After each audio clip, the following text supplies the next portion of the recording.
Thanks for downloading this episode from Teachers Talk Radio. You can find the full schedule and listen back to all our shows at ttradio.org. Enjoy the podcast. This show is brought to you in partnership with John Catt Educational, publishers of professional development books and resources that support great teaching and learning in schools around the world. Don't miss out. Level up your professional development today and visit johncattbookshop.com to explore the full range of titles. Use the code JCTTR2425 for 20% off your order. Happy reading. Meet USA Study, your one-stop platform for guiding students through their college application journey. Access up-to-date resources on universities, programs, scholarships, and application requirements, all in one place. Get easy-to-access tools, personalized timelines, expert tips, application templates, and exclusive webinars with admissions officers to help your student stand out. Visit usastudy.co.uk or call Phil at 0800 612 8271 because every student deserves the opportunity to shine with USA Study.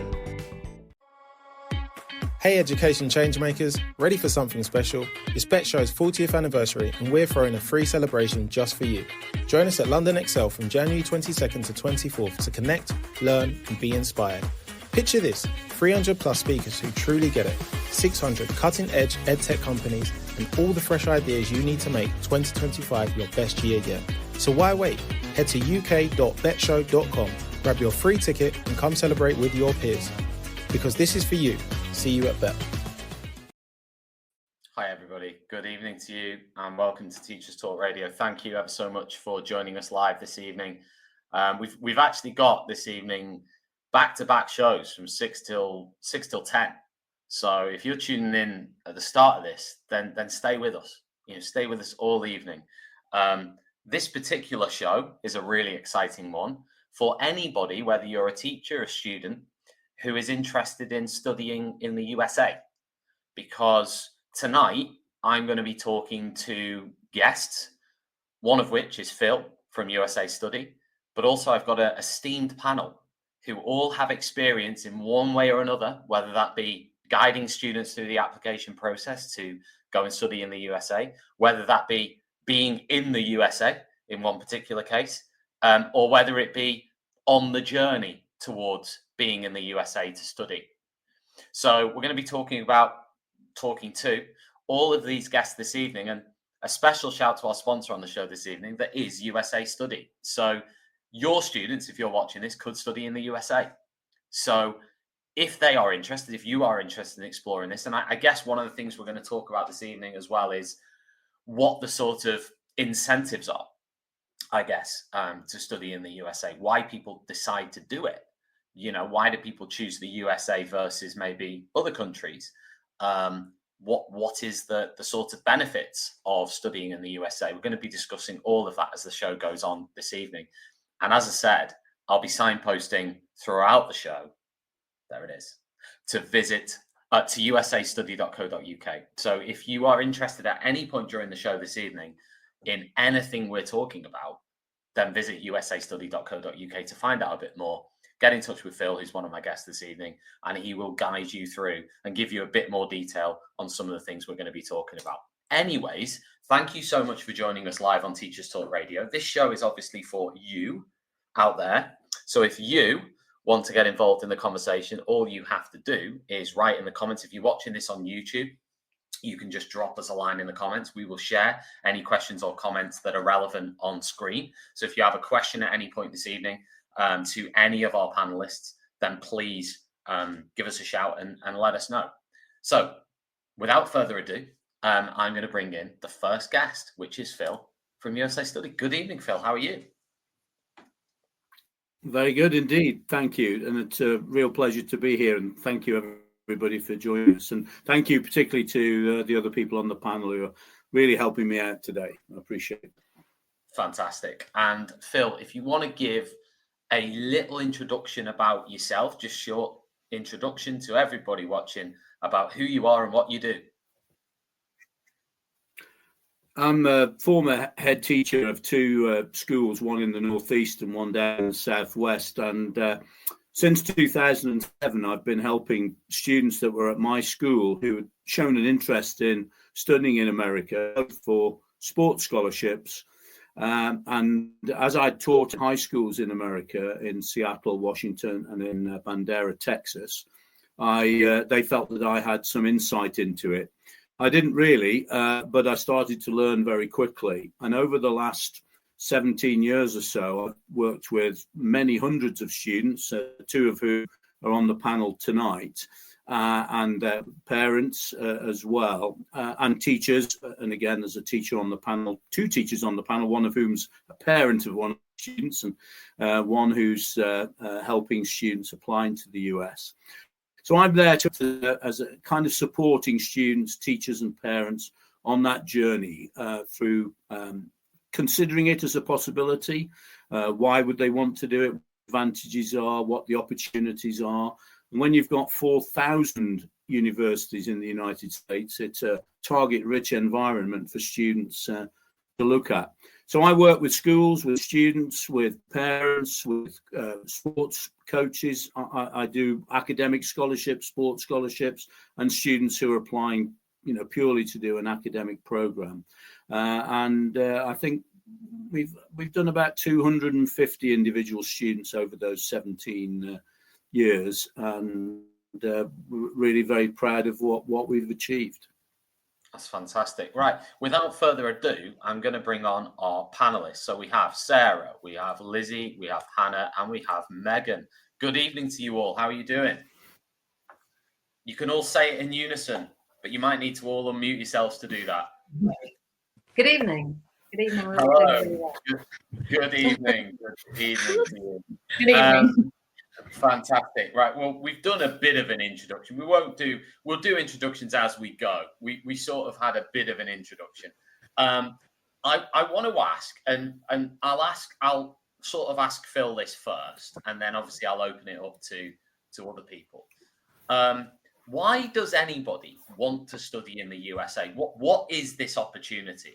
Why is this a more attractive opportunity perhaps than studying in the native country where somebody is already in, or another country altogether?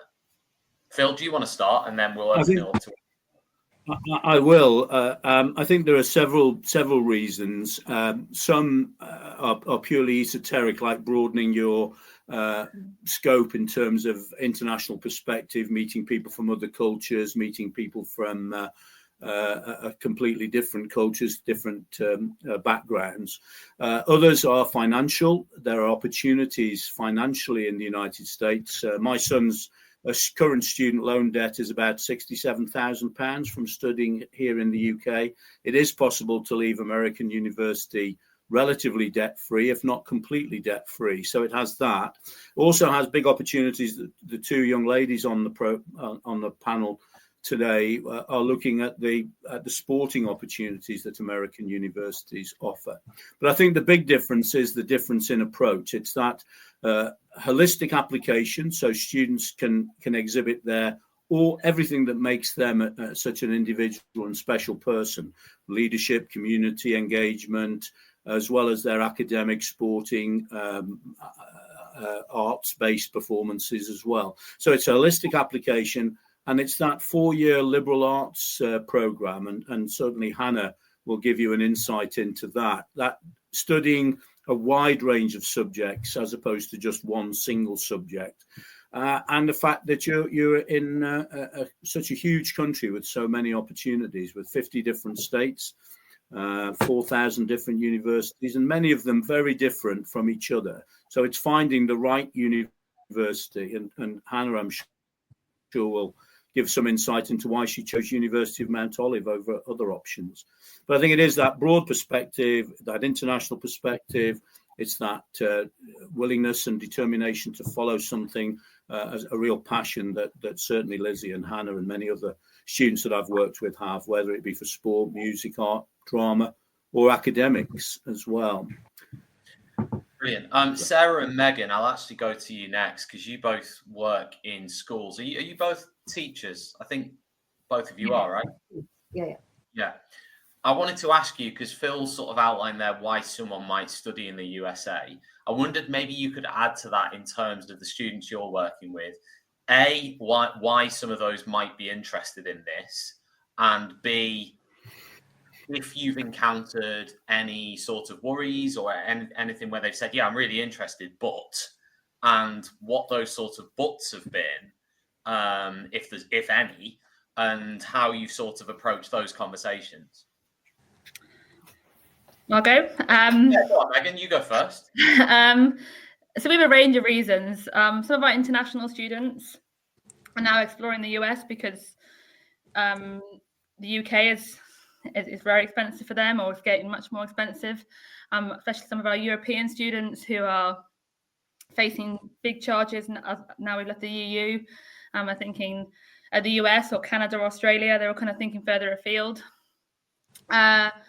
Like Phil said, lots of us are kind of athletes who are considering playing sport at university. We're a big sailing school, so that's kind of our main factor, although actually the sailing scholarships are fairly limited in the US. And then some of our students, one of our students that Phil and I are working with, he's kind of aiming for the Ivy Leagues, aiming quite high, and it's something he decided not to do in the UK. So he's kind of seen it as an opportunity to apply for a lot more universities, and a lot kind of higher ranking universities, and potentially just Oxford in the UK.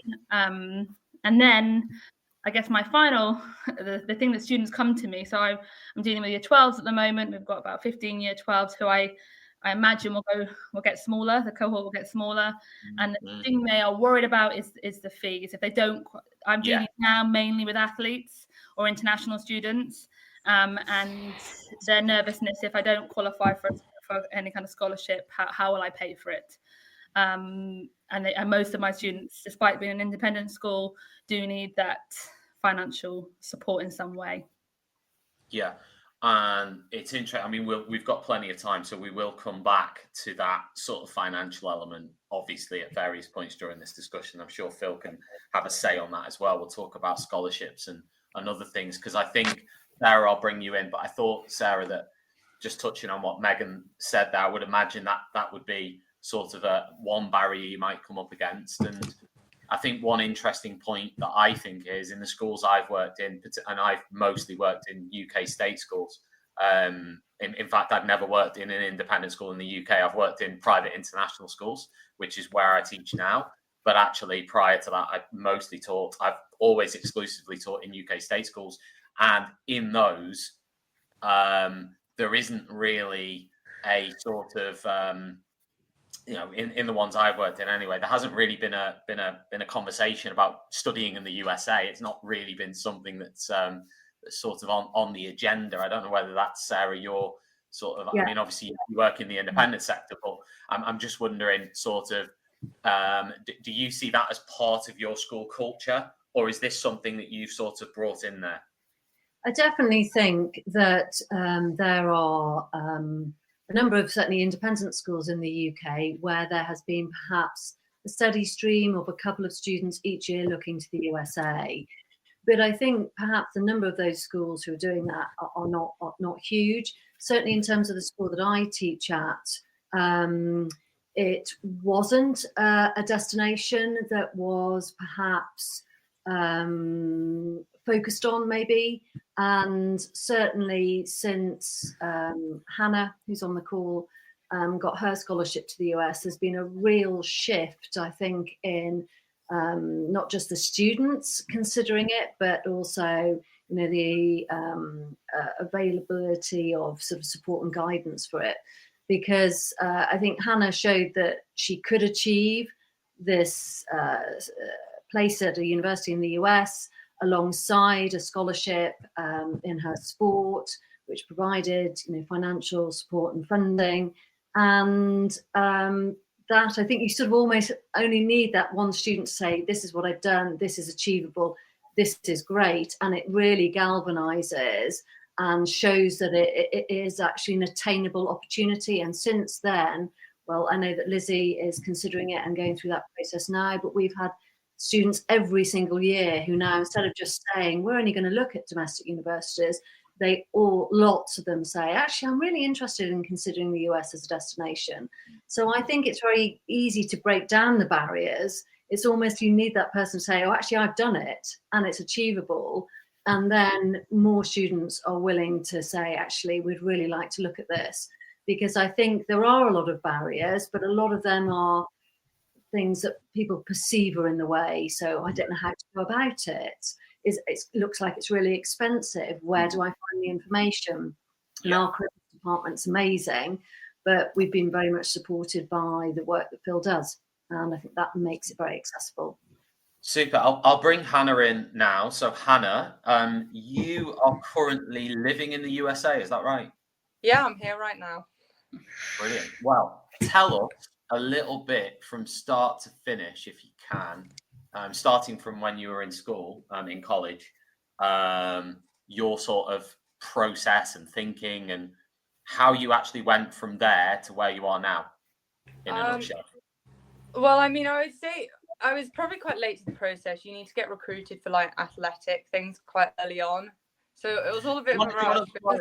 There'll be people out there, including me, who literally, I'm out the loop on this. I didn't attend sort of, personally, I didn't go to an independent school as a kid. So I mean, listen, in the school I was at in the 90s, you might have got a scholarship to, I don't know, like, I don't know where, but it wouldn't have been the USA. So tell me how you, at that point, you said recruited. What do you mean by that? How do you get recruited? Well, it's quite a process. I suppose I always say to people who don't understand, it's kind of like a professional sport. So like, for example, like being here, I have to be at everything. Like, I'm injured at the moment, and you have to be completely committed to it.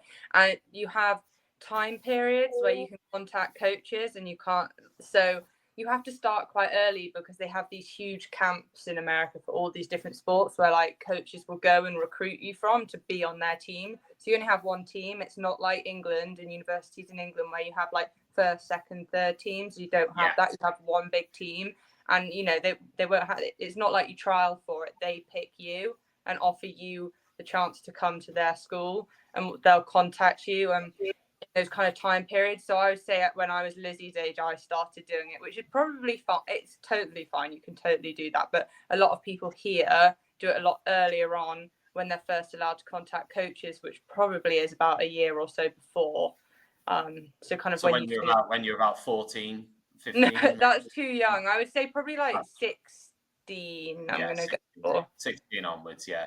But then, so when you say contact coaches, do you mean that you as the child and maybe with the parent would contact? Let's say you were good at football or good at rugby or good at what's your sport again? Lacrosse. Yeah, lacrosse. I had to ask Hannah prior to this how lacrosse even works. So anyway. Let's say it was football, right? You were good at football. Let's say you felt you were good at football. Your parents felt you were good at football, and would that then be on the parent and the student? And Phil, feel free to jump in on this as well, because you've got the expertise on this particularly. But Hannah, you can answer it first. Are you saying you went over to the USA to basically pitch yourself as a player to various coaches and then hope that you got picked by one of those coaches?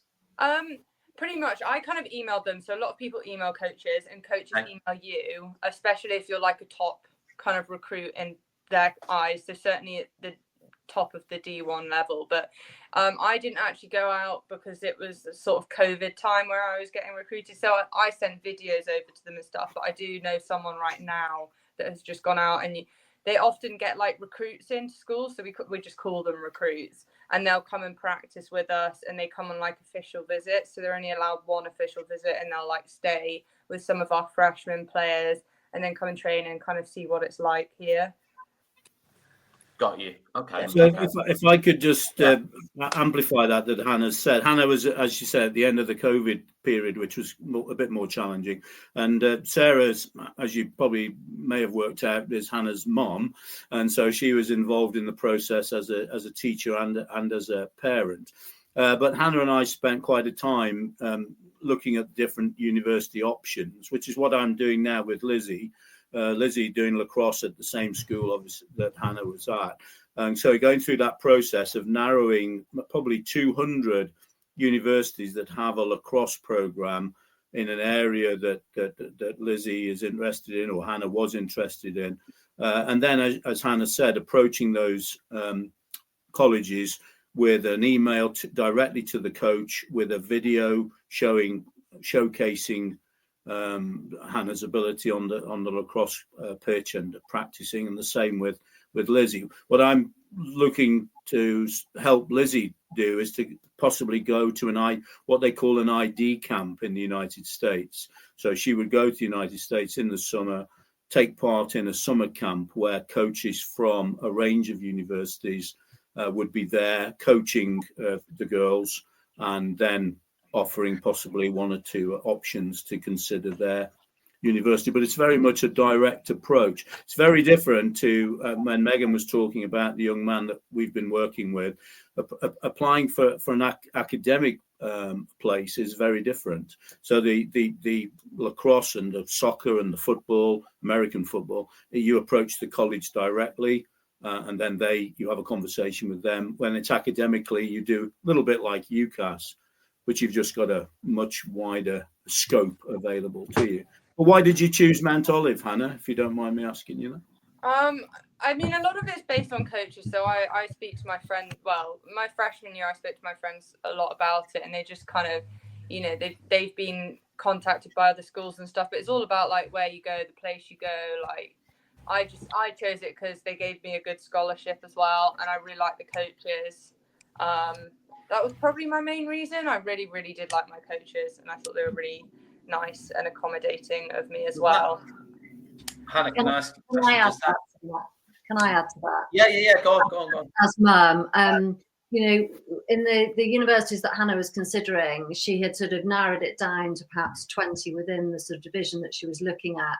And so she sort of was trying to work out from their ability and their sort of performance on the pitch, where she would sit really comfortably. It was very important for Hannah to be not just on the rostrum in terms of being part of the team, but actually physically playing. So I think there was also that element of matching where she would perform extremely well and get a lot of performance opportunity alongside all other aspects of sort of university life, I suppose. Got you. So I was just going to ask Hannah in terms of what you mentioned you were injured. I mean, this could happen to anybody. Let's say you go out there and, you don't feel that your performance is great, or you feel you got injured, or you feel that you're struggling for whatever reason out there. What happens then? I mean, my coaches are very good. So if someone is like having a bad day or a bad week, they actually will give them mental health days. So stuff like that. My coaches are really big on it. And I'm not sure about other schools. I have friends at other schools that their coaches may not do that. I don't know, but I certainly, they are really good. Like if I was going to practice, because I mean, we have practice 6 times a week, every week for like 3 hours a day. And that's not including our like weightlifting and film sessions and stuff. And, I think if I turn around to them as an injured player and was like, okay, I really need a break, like they would turn around and be like, yeah, okay. Like, because like I'm important, like they value their injured players. Like we have different roles on the team, but like they do understand that like sometimes it's just the day is not the day. Got you. Okay. So let's say you've gone out there, you've picked the college, Hannah, which was Mount Olive.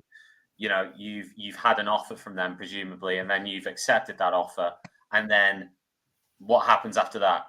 Well, you have to sign a national letter of intent to so it's quite a process. You verbally accept their offer, and then from then on, you can't talk to any other coaches unless you decommit, if that makes sense. Yeah. And then I got this like big letter that I had to sign, which basically outlines all my scholarship and all the requirements, and I have to sign that as well. So a little bit, it's like a contract, I suppose. And then I just come here.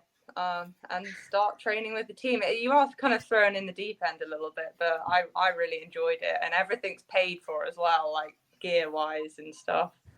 Yeah.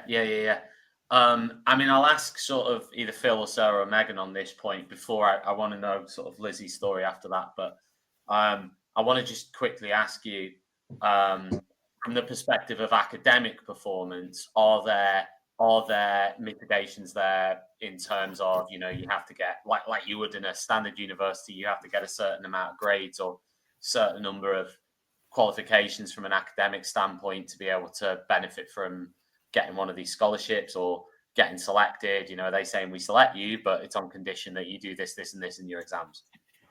If I could probably answer that, that certainly up until the pandemic, all National Collegiate Athletic Association, who are the big players in the university sports in the United States. There are others, but the NCAA is the biggest player. And Hannah alluded to Division 1, Division 2, Division 3, which are the kind of divisions of the different sports. There was a requirement that all athletes had to take a standardized assessment test or an American college test to give a baseline academic qualification.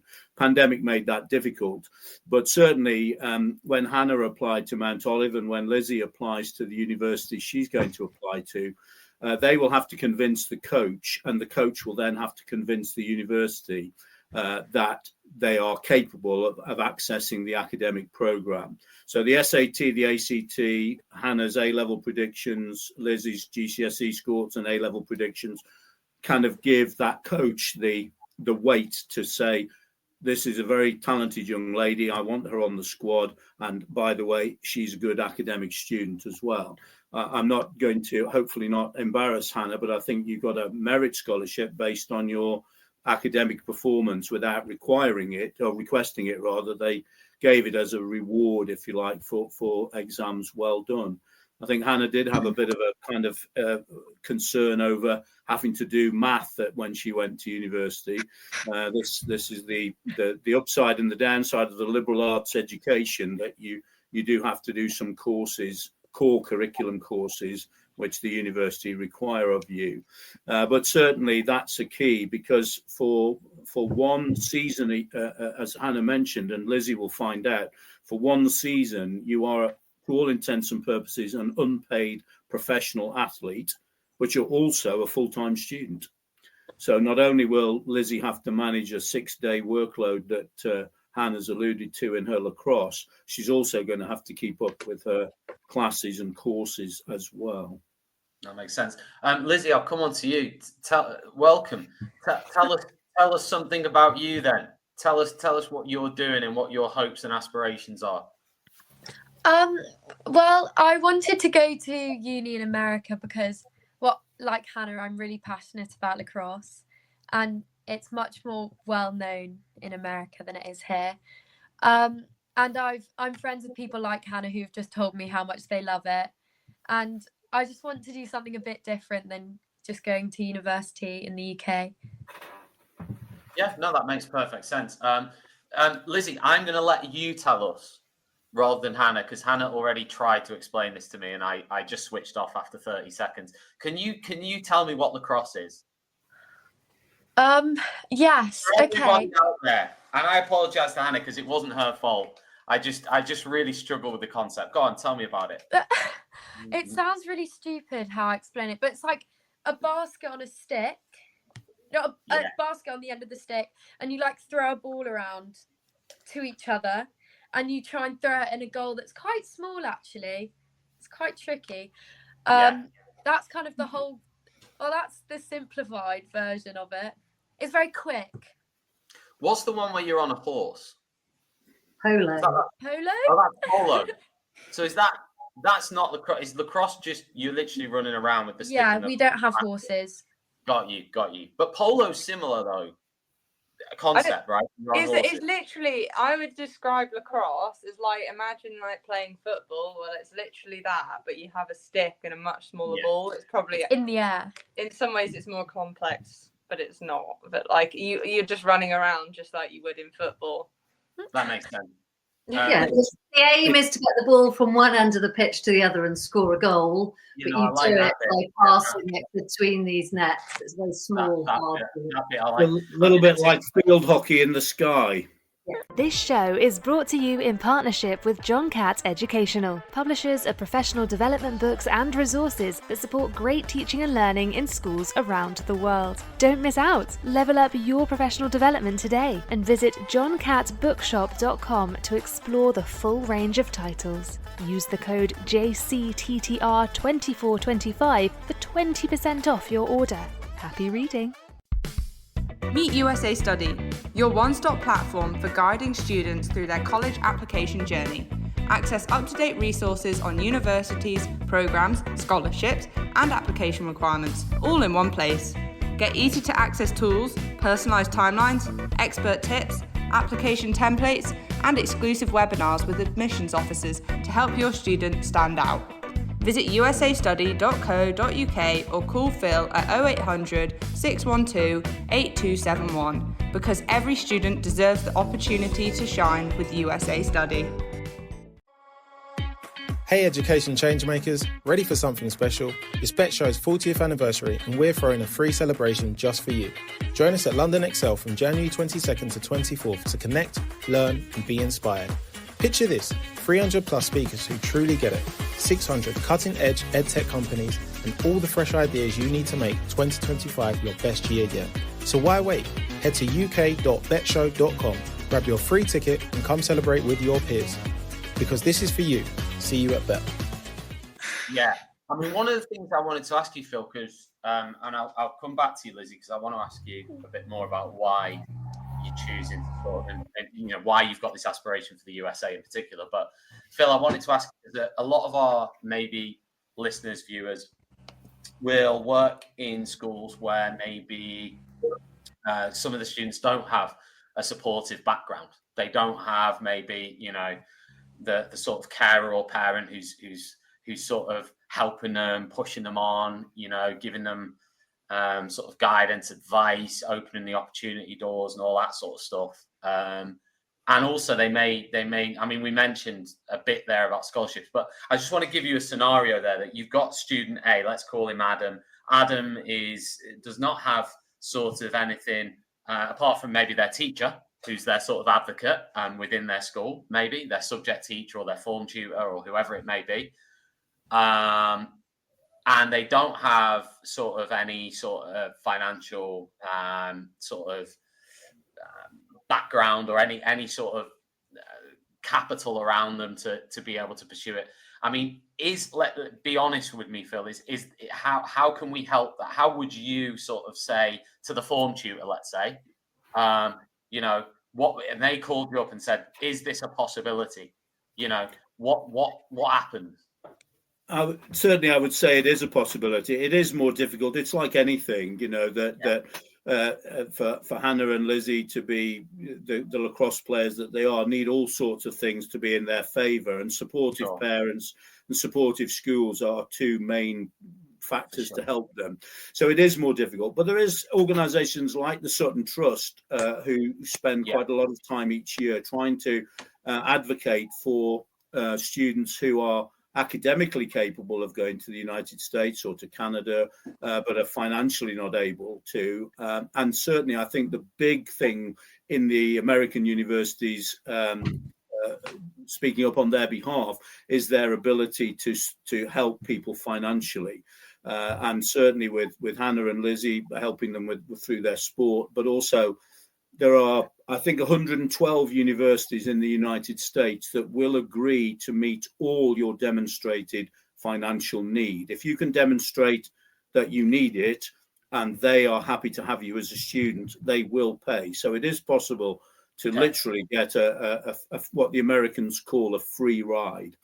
It's not common and it's challenging, but if any student out there was capable of getting to Harvard, Yale, Princeton, MIT, and anyone, Amherst College, you know, some of the best in the world, they will guarantee to meet all the need of the students, irrespective of how many they have to do it. So they will, if they take on 2,000 students who need financial aid, they will pay it. However, as I said, that is unlikely, but there are all sorts of different financial packages available that we've mentioned. But I think the most important thing is they need support. It's not something that you can easily do just on your own with Google. So I'm at the process putting together a one-off platform. So for a very small amount of money, a student can access the platform, which will take them through each of the steps that I go through with students to help them get to that end game.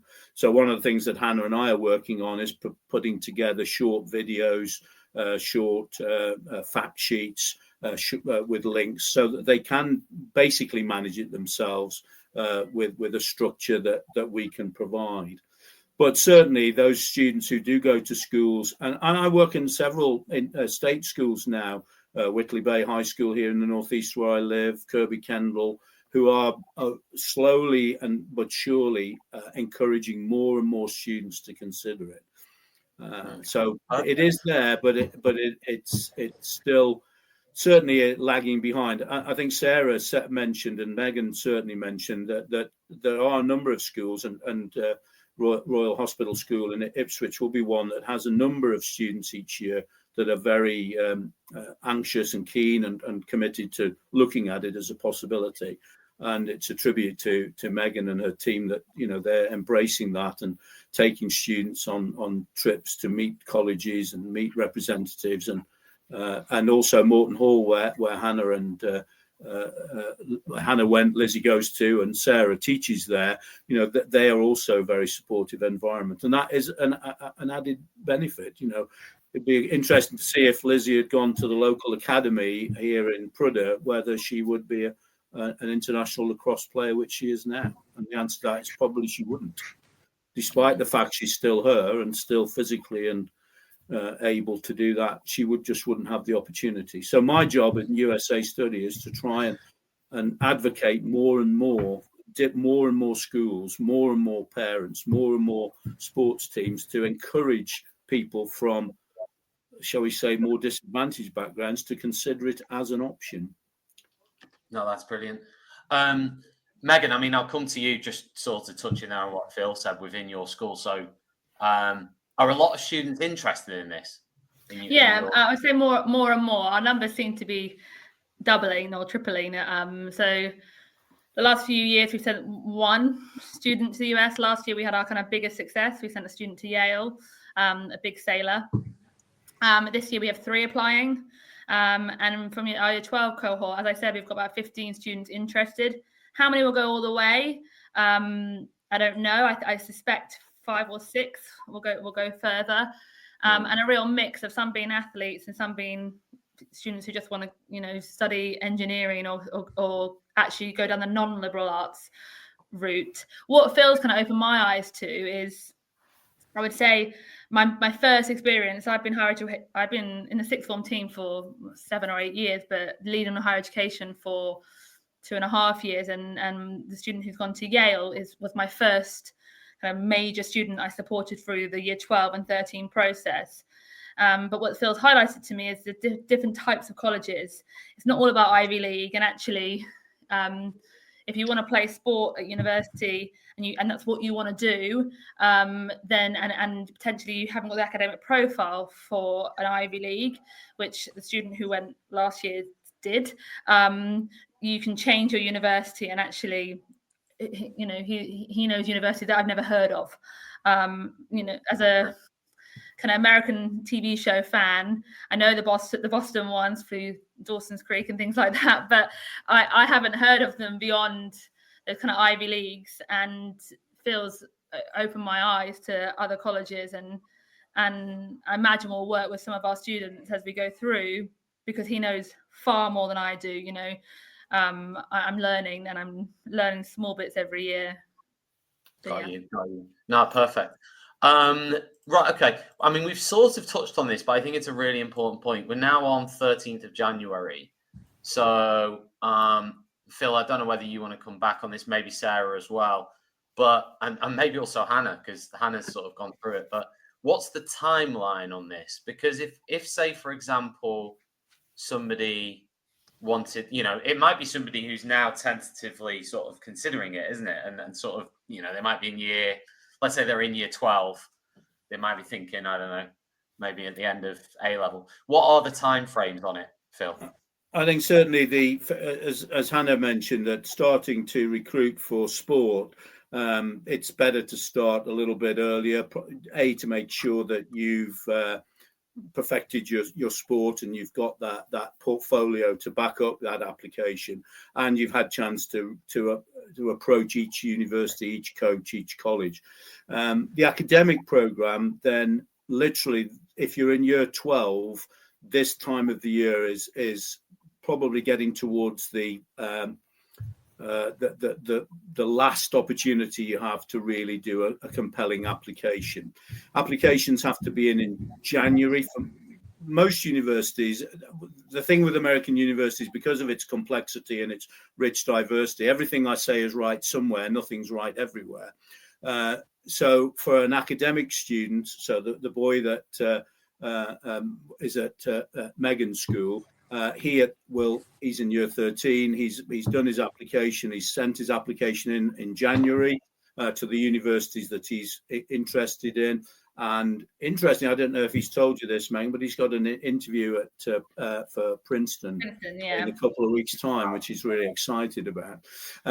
But the 1st of January is normally the deadline for regular decision applications for students starting in September. Then January of that year 13 is the time to apply.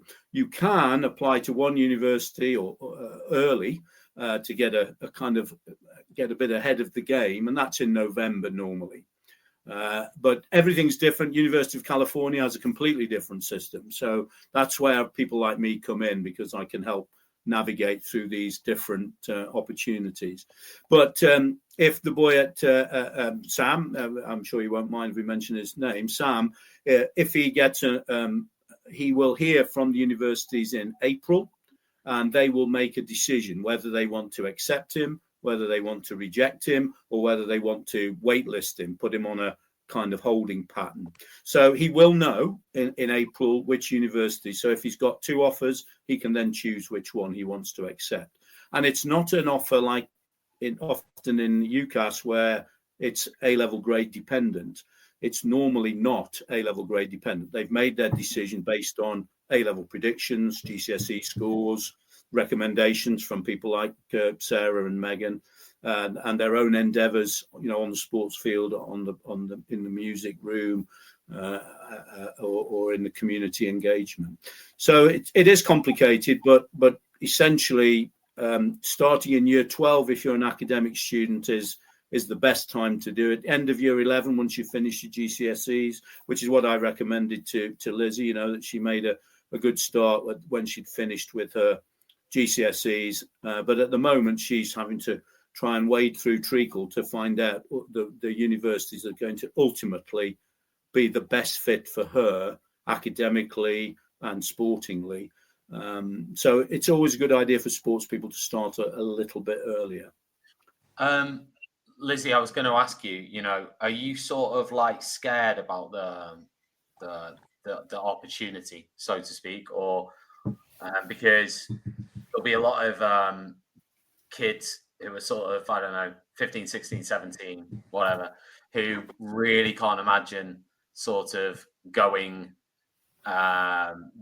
I mean, I didn't have my first flight till I was 18 years old. So I hadn't even gone on a plane till I was 18. So there might be sort of kids out there. I mean, how do you view it? Are you viewing this as like, I really want to go for this, and sort of a bit more like carefree, or are you sort of nervous, or where are you with that? I'm more exciting because I lived in Hong Kong when I was younger. Okay. So I just like the idea of, I love going to new places and like meeting new people. So I'm more just excited at the opportunity of trying something new. Real. No, absolutely. No, it makes perfect sense. Can I ask you a question, Lizzie? Are you just doing US, or are you going to do UCAS as well? I'm just doing US unis. What did you mean by that question, Megan, in terms of? Sam, who Phil mentioned, he is just doing US, but most of my US students will apply to the UK as well. And something I didn't know until last year is that if a student applies early decision in the US and they get an offer of early decision, which my student from last year did, you have to pull out the UK. You can't be waiting for UK offers because you've committed to an early decision university in the US, which I thought different countries, they're not linked at all, but they are. So if you were applying, say, to Oxford and to Yale, and you got into Yale before you heard from Oxford, well, you'd have to pull out of the Oxbridge, which was all new to me until last summer. Interesting, yeah. So you can't sort of use that as a backup option, so to speak. Once you've had an offer, that's it. You're going, sort of thing. But early decision, that is, right, Phil? Early decision. That's right. Yes, there's early decision is what they call binding. It means if you apply early decision and they offer you the place, it is binding, and you have to withdraw all. In the same way that when Hannah committed to University of Mount Olive, she basically had to pull out of any other colleges or universities that were offering her an opportunity. So early decision is binding, and you then have to cancel all your other applications. So I've had one boy this year who's got in early decision to Harvard, and so he's withdrawn all his other applications. One's got into Catholic University of America, early decision. He's had to withdraw all his other applications. So Lizzie, for you now, you're obviously still in college, right? So are you looking particularly at lacrosse? How do you sort of, and I'll ask sort of Sarah and Megan this as well as the teachers in the school type thing is, does a student have to be like, how do you know that you're, to be blunt, how do you know you're good enough to get a scholarship? Because there'll be a lot of kids who you pitch them in assembly, hey, you could go to the USA, you could do this, this, and this, and they go, oh yeah, I'm quite good at basketball, and then you have to turn around to them, Sarah or Megan, or maybe the coach or someone else, and say, actually, you're not good enough to get, how does that work? Pardon? You start. Oh, okay. Well, obviously, I know some people who are already in America, like Hannah, who have reassured me that I am good enough. Yeah. And I have coaches I can talk to who obviously also know people who they can compare how well I play, compare how they play. So yeah.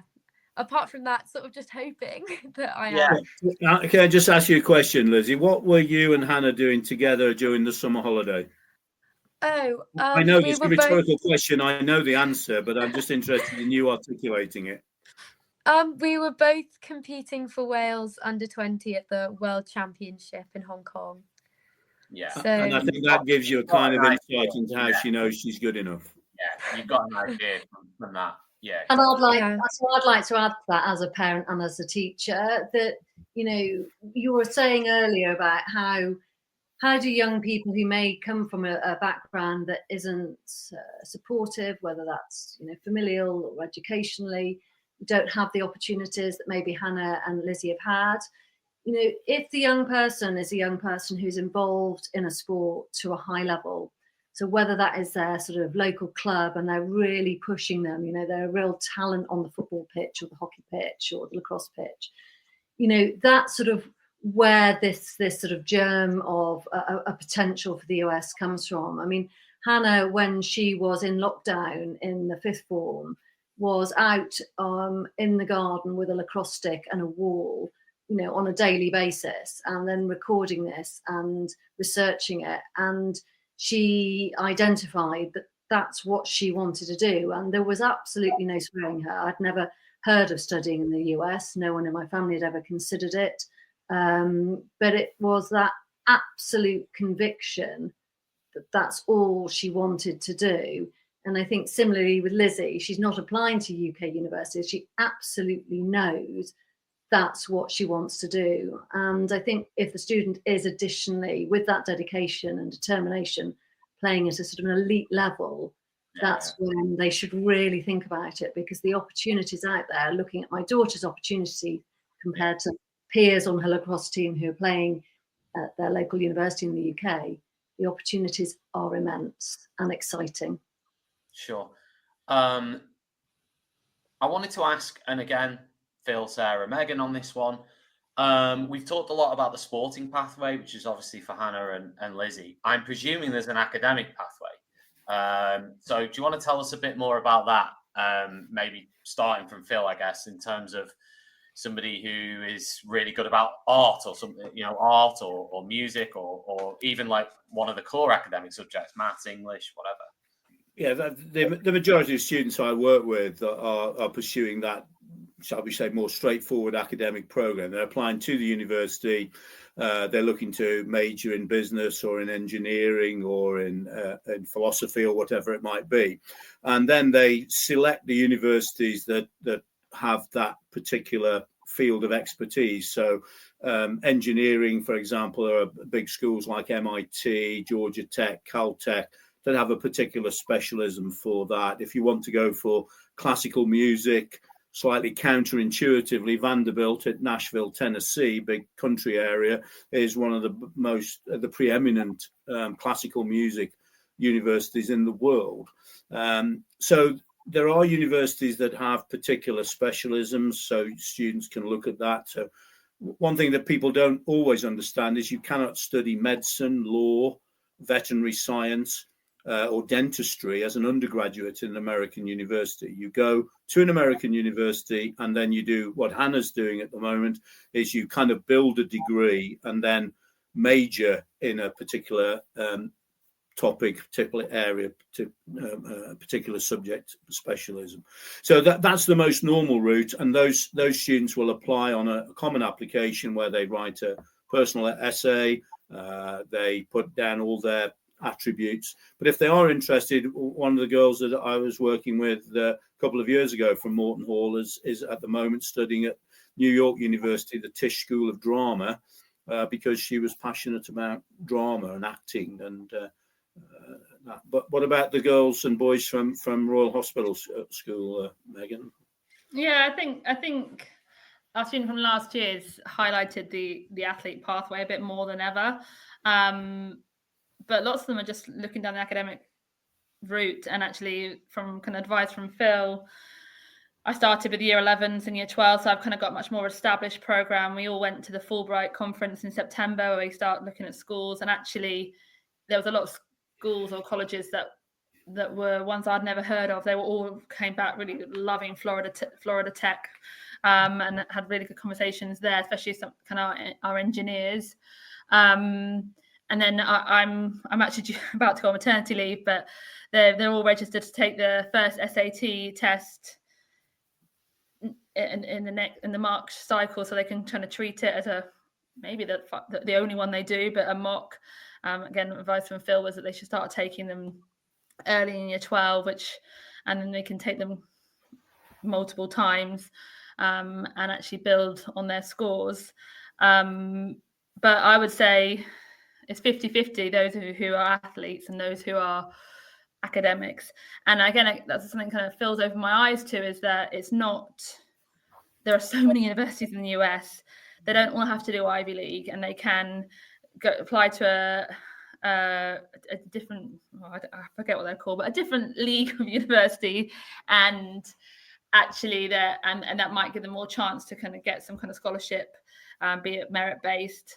In terms of our athletes, and how I know, because I teach psychology, so I'm not a PE teacher.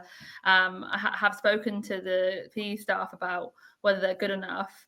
But again, it depends on what kind of school they're applying for, what good enough means, is what I've been led to believe from Phil. I think we've got a year 11 coming through who's probably the first student who's looking at going through the band route. He plays for our school band and our marching band, and actually him going through the marching band route is something that we will look to explore in the next few years, because there's opportunities there that, again, Phil highlighted to me when I met him in September. So fantastic. I was going to say, Phil, presumably you can sort of you have knowledge on you know, if somebody's interested in a particular subject or even a particular topic within a subject, you have that knowledge of, right, you know, here's a few colleges in the US that could be interesting. Yeah, so if a student wants to pursue a particular psychology, for example, there are universities that have a particular expertise in that sort of area. Yeah. So that is helpful. But I think also the other thing which we haven't really we've mentioned financial aid, but the cost base is very different. So, you know, Hannah's university will have a cost base for the fee, which her scholarship contributes towards. But Harvard, Yale will be a cost base considerably different. So Harvard, Yale this year is nearly $90,000 a year. What does that mean, sorry, in terms of cost base? What so that will be their fee structure for the year. So if you go there, you will have to pay a fee of $90,000 per year. However, most students can't afford that, or a lot of students can't, and that's where the scholarship route comes in. So they can pay maybe 50% of that. So Hannah will have got a percentage scholarship for her lacrosse, and then she may get a little bit of merit aid, a little bit of financial need aid, so she can build up reduce that cost base by scholarship, working on the campus as well. Some students do that.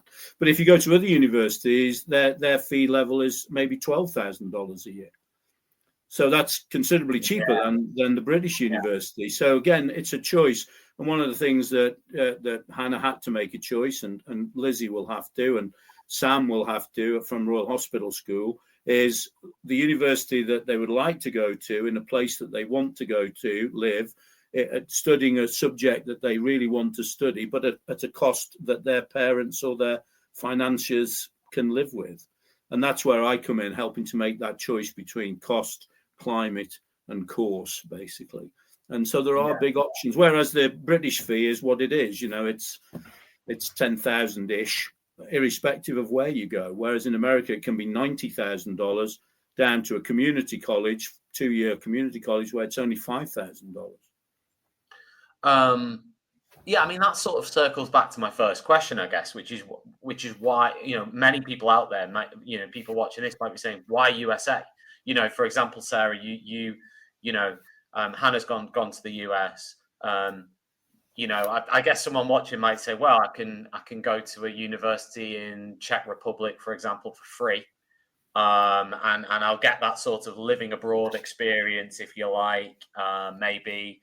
I think one of the attractions, which I'm sort of getting from this conversation, is on the sporting side, is on the sort of facility side, is on the elite level sports side, on that sort of part, that angle. Maybe that also translates. I mean, obviously, we know that some of the best universities in the world are in America, but, you know, I'm just wondering, did you sort of consider that, Sarah, within that mix of, okay, let's say, you know, the sort of statement is, I want to go abroad, right? Is sort of, that might be a starting point for a lot of people. Might say, I want to go abroad.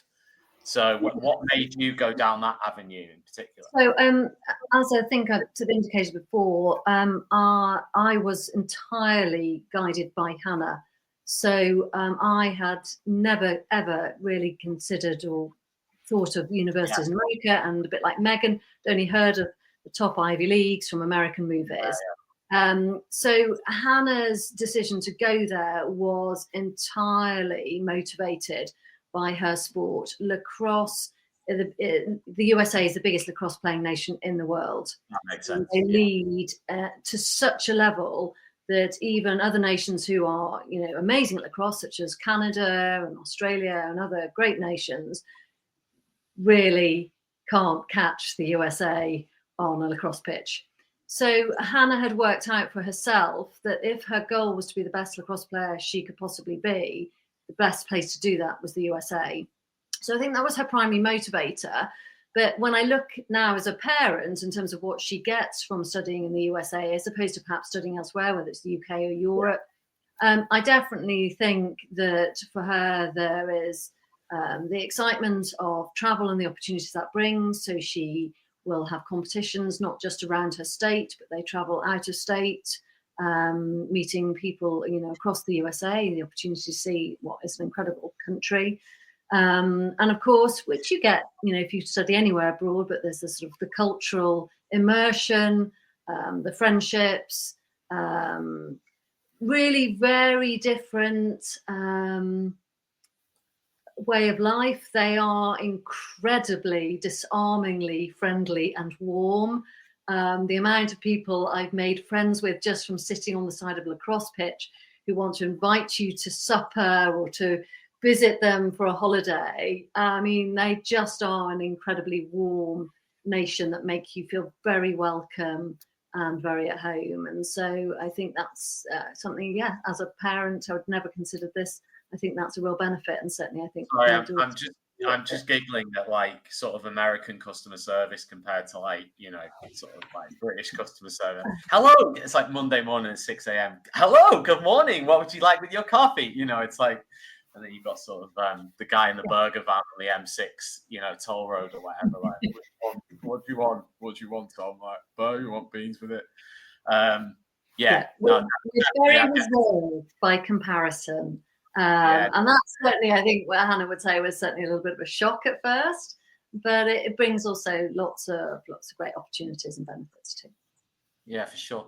Okay, I mean, we're coming towards the end of the conversation. I wanted to have a chat specifically with Phil, sort of to finish off about the program you offer, Phil, and sort of the steps through that program and what support you offer, and also maybe an idea on the pricing and how schools can access that. If it's a school, if it's a parent, if it's a student, how does it all fit together with USA Study? What can USA Study offer? It can often begin with me visiting a school, as I did at Moreton Hall, visiting one of their higher education fairs, or visiting, doing a presentation in assembly. And then once it's stimulated interest from the students or the school, is then following that up with Zoom consultation, talking to them about the opportunities, the options, and the pitfalls and the drawbacks. And then if they decide they want to pursue it further, we can then put in together a kind of a timeline for the students so they can have a look at the different colleges, the different options, the different finances. And then we put together a program looking towards the application process, the standardized testing, which I always recommend now. It will come back more and more. Pandemic meant it wasn't possible, so Hannah couldn't have done standardized testing when she was Lizzie's age, but now it will become more prevalent, I think. Helping them through that application process with their common application, their essay writing, the requirements from the school, their transcripts, any support that people like Megan and Sarah give to the students, written recommendations, and then submitting the application, and then following that on with, as I was helping Sam this weekend with his interview for Princeton, helping him with that process. And then the following on from that, those that are then offered and decide to go, getting ready to get simple thing like a visa, which is, it's still, you've got to get an offer from a university. They will then let you know that they're going to offer you that place, and then you can apply for the visa, and that preparation for departure, which is hopefully where we'll be with Lizzie in a year's time, helping her with her visa application and her packing her bags ready to go. It's pretty exciting.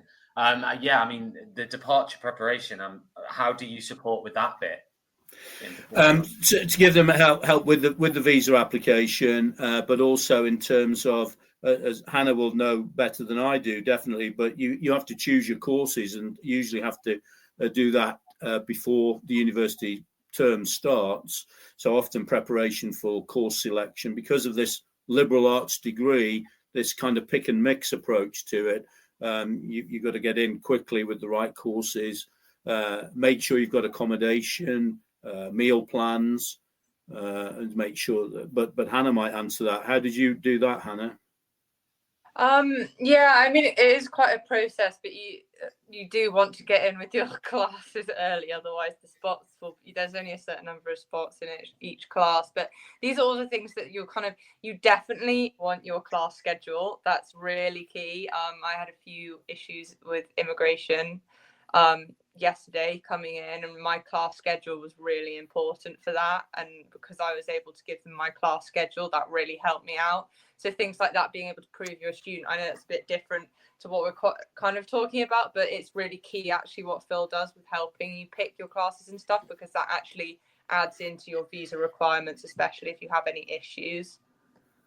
Got you, absolutely. And presumably you're also, Phil, sort of touching base through that 6-month period or whatever it is with the teacher, the student, the parents. You're sort of in trying to be available. I think if hopefully if you asked any of my students or the teachers that I've worked with, will say that we are available and we do respond quickly to questions. And one of the things I did at Megan's school, which I'd like to do more, was to go and do some professional development. So Megan was very keen to learn more, which is how I met Megan. She was very pleased wanted to learn more about it, and so I went and spent a day down there with Megan and some of the students from Royal Hospital School and a parent to give them some insight into it, because it is important that the school at least has some background knowledge, so they may be able to, as Sarah and the team at Morton Hall can, and Megan certainly now can give objective advice. But at the end of the day, it may be a bit like I don't know, but I know a man who does. And that's where I come in. And I don't know everything about everywhere, but I know where to find it. And so I think the conversations with parents, with students, with teachers, making sure that they're making informed decisions and helping them navigate the process, which, as I say, can be. And as Hannah said, you're very much at the behest of that person behind the immigration desk at Logan Airport in Boston or in Raleigh, North Carolina, where I'm sure Hannah went into. If she says no, then you are stuck. So you've got to make sure that you've got everything in the right place and you've got all the information you need to convince that person that you are an eligible student. Brilliant.